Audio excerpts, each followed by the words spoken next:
জনগণ সরকারকে ব্যর্থ ভাবছে, এটা থেকে দৃষ্টিকে অন্যদিকে নেয়ার জন্য মানে সরকারের টপ টায়ার থেকে পরিকল্পিতভাবে ক্যাম্পাসগুলোকে অস্থিতিশীল করা হচ্ছে।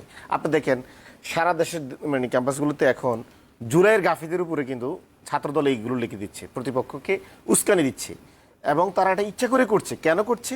কারণ তাদের দলের যে বর্তমান প্রধানমন্ত্রী উনি নিজে কিন্তু এই গুপ্ত শব্দটা বাজারে নিয়ে আসছেন এবং উনি এই বিষাক্ত পরিবেশ তৈরি করেছেন।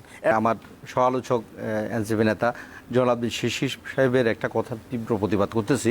উনি বাংলাদেশের 219টা আসনের বাংলাদেশের জনগণের মানে প্রত্যক্ষ ভোটে নির্বাচিত প্রধানমন্ত্রী, বাংলাদেশের প্রধানমন্ত্রীকে উনি বলেছেন আপনাদের মানে মানে ওদের দলের প্রধানমন্ত্রী।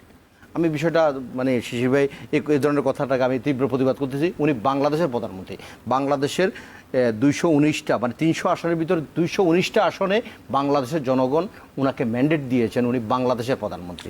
যাই হোক, আমি আশা করব ভবিষ্যতে উনি কথা মানে এটাকে শুধরে নেবেন।